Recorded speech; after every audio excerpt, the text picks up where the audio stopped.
ہے کہ اللہ نے ہم کو ایمان کی دولت عطا فرمائی ہے. اس دنیا میں جس کو ایمان کی دولت ملی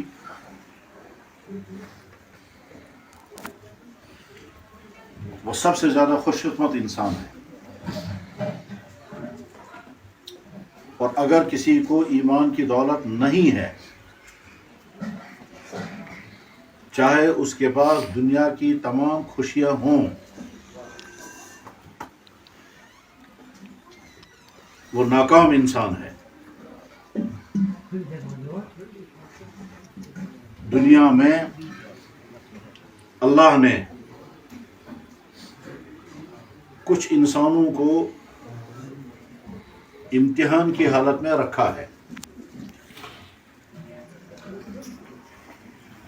مثلا کوئی آدمی غریب ہے تو یہ امتحان ہے اس کے لیے. کسی کے پاس بہت دولت ہے، یہ بھی امتحان ہے. کسی کے پاس بہت علم ہے، یہ بھی امتحان ہے. کسی کے پاس بہت خوبصورتی ہے، یہ بھی امتحان ہے. اور اسی طرح اگر کسی انسان سے ایک چیز ہے زبان،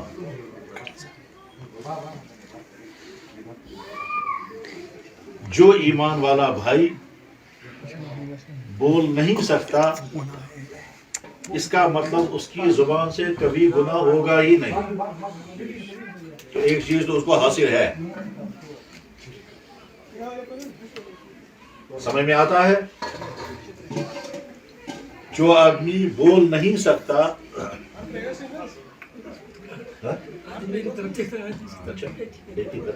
زیادہ اچھا کون ٹھیک ہے،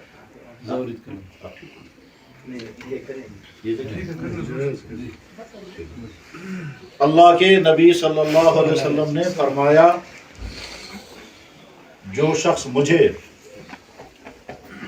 دو چیزوں کی گارنٹی دے گا کہ میں ان کا غلط استعمال نہیں کروں گا، میں اسے گارنٹی دیتا ہوں کہ وہ میرے ساتھ جنت میں آئے گا. ان دو چیزوں میں سے ایک چیز زبان ہے. بولنے والے کو ساری زندگی اپنی زبان کو قابو میں رکھنا آسان نہیں ہے، لیکن جو ایمان والا بھائی بول نہیں پاتا، اس کی زبان سے گناہ کبھی ہوگا ہی نہیں. اب اس کے بعد دوسری چیز بچ گئی کہ اس کی حفاظت کرنی ہے، اور وہ ہے دو رانوں کے بیچ کا حصہ.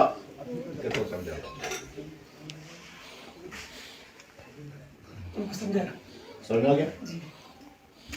اب مسئلہ ہے جو آدمی اور دونوں رانوں کے بیچ کے حصے کا ایسا کنٹرول کرے گا کہ ان کا غلط استعمال نہیں کرے گا. اللہ کے نبی کا ارشاد ہے، میں اسے گارنٹی دیتا ہوں وہ میرے ساتھ جنت میں آئے گا.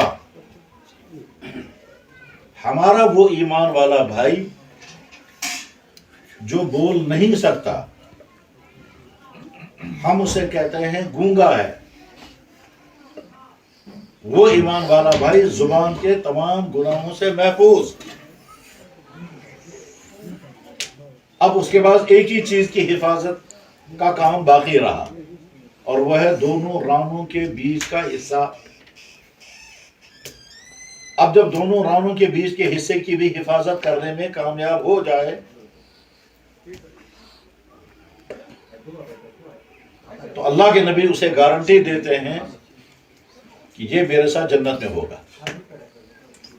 حدیث مبارک کے الفاظ اس میں ہیں، اس طرح سے ہیں، قال رسول اللہ صلی اللہ علیہ وسلم من یضمن لی ما بین لحییہ وما بین فخذیہ اضمن لہ الجنہ، جو مجھے ضمانت دے گا، جو مجھے گارنٹی دے گا اس چیز کی جو دونوں جبڑوں کے بیچ میں ہے، دونوں دانتوں کے بیچ میں ہے، اور اس چیز کی گارنٹی دے گا جو دو رانوں کے بیچ میں ہے.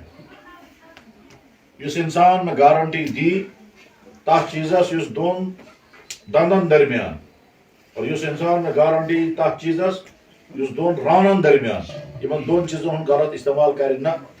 حضرت فرمو اضمن لہ الجنہ، بہ چھس تمس گارنٹی دِوان سہ آسہِ ویسے جنتس مز. ہمارا وہ بھائی جو زبان سے بولنے کی طاقت نہیں رکھتا، اس کو دنیا میں ضرور افسوس ہوگا، کاش میں بھی بولتا. مگر اس کے ساتھ اس کے پاس ایک بہت بڑی نعمت ہے، اور وہ یہ ہے کہ زبان کے گناہوں سے وہ محفوظ ہے. اس لیے آپ شکایت نہیں کریں گے، شکر پڑھیں گے.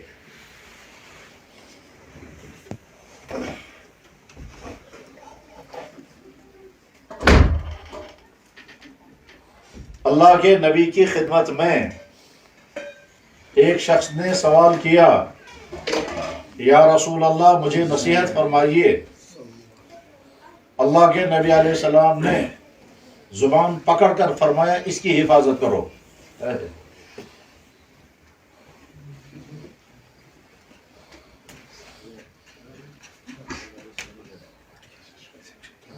ہمارا وہ بھائی جو بولتا نہیں ہے، گویا اس کی زبان محفوظ ہے.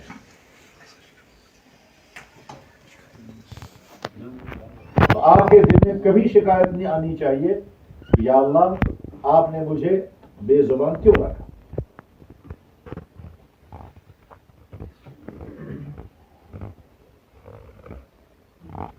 مگر ایمان کی یہ کیفیت تب پیدا ہوگی جب ایمان کے راستے میں چلیں گے،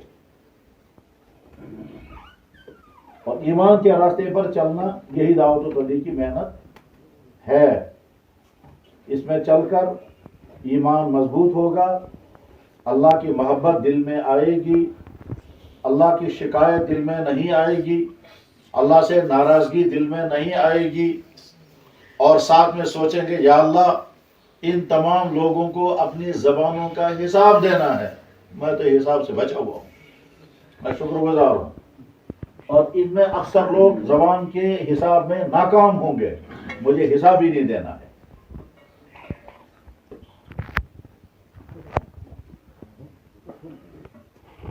پھر یہ کہنا ہے اے اللہ ایک چیز سے تو میں محفوظ ہوں، زبان کی غلطی نہیں، دوسری چیز کی میں حفاظت کروں گا کہ دونوں رانوں کے درمیان میں جو پورشن، جو پاک حصہ ہے اس کو میں پاک رکھوں گا.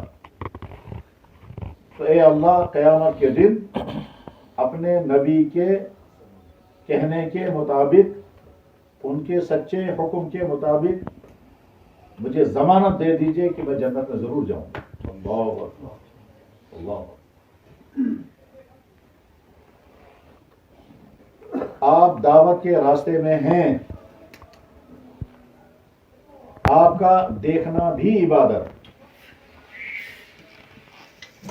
چلنا بھی عبادت، سونا بھی عبادت، کھانا بھی عبادت، سوچنا بھی عبادت، پیسہ خرچ کرنا بھی عبادت، سردی گرمی برداشت کرنا بھی عبادت. اس لیے آپ کی زندگی میں اس سے بہتر ٹائم کبھی نہیں آئے گا، اور اس سے پہلے بھی نہیں آیا ہوگا.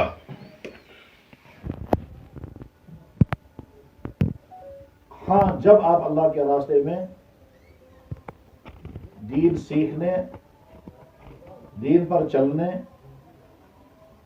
اور دوسرے اپنے جیسے بھائیوں کو دین کے ساتھ جوڑنے کی نیت سے چلیں گے، آپ کا یہ چلنا اللہ کو بہت پسند آئے گا. اس دنیا میں تو پتہ نہیں چلے گا کہ اللہ آپ سے کتنے خوش ہیں،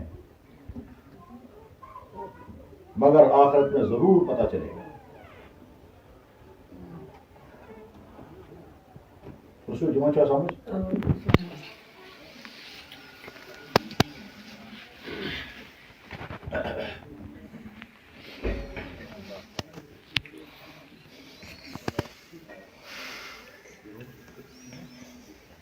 جو آدمی زبان سے نہیں بول سکتا اس کی زبان تمام دوسرے انسانوں کے لیے نصیحت ہے کہ تم سمجھو اللہ نے تم کو بولنے کی طاقت دی، اب یہ بولنا غلط استعمال مت کرنا، اور میری طرف دیکھو، میں بھی تم جیسا انسان ہوں مگر میں بول نہیں سکتا، مجھے دیکھ کر اللہ کا شکر ادا کرو کہ تم کو مجھ جیسا نہیں بنایا، ورنہ تم کو بھی وہی پریشانیاں ہوتی جو مجھے ہوتی ہیں، اور میں اللہ کا شکر اس لیے کرتا ہوں کہ مجھے وہ گناہ نہیں ہوتے ہیں جو تمہاری زبانوں سے ہوتے ہیں۔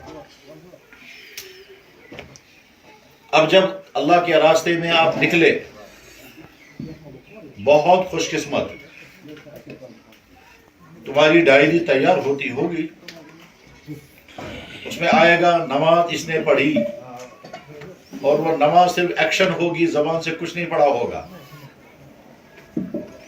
تو اللہ تعالیٰ تمہارا ایکشن دیکھ کر بہت خوش ہوں گے اور سوچیں گے اگر میں نے اس کو بولنا بھی دیا ہوتا تو یہ پڑھتا الحمدللہ رب العالمین، مگر میں نے اس کو بولنے کی طاقت نہیں دی، اس لیے بول تو نہیں سکتا مگر میرے سامنے محبت کے ساتھ کھڑا ہو گیا، یہ نے مجھے رکوع کیا، مجھے سجدہ کیا۔ ہمارا سجدہ ان لوگوں کی سجدوں سے بہت طاقتور ہوگا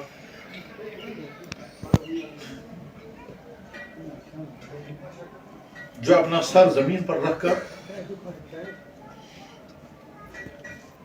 سبحان ربی العظیم پڑھتے ہوں گے، مگر تم اپنا سر زمین پر جب رکھتے ہو تو تم کچھ نہیں پڑھ پاتے ہو گے، تم کو دل میں خیال آتا ہوگا اگر ہم بھی کچھ پڑھتے تو اللہ کو زیادہ پسند آتے، مگر نہیں، تمہارا یہ خیال کہ میں پڑھ نہیں سکتا ہوں یہ بھی اللہ کو بہت پسند ہے۔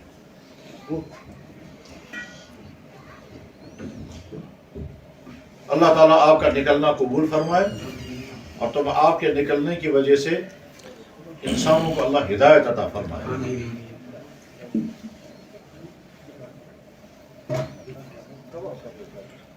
دوسری دعا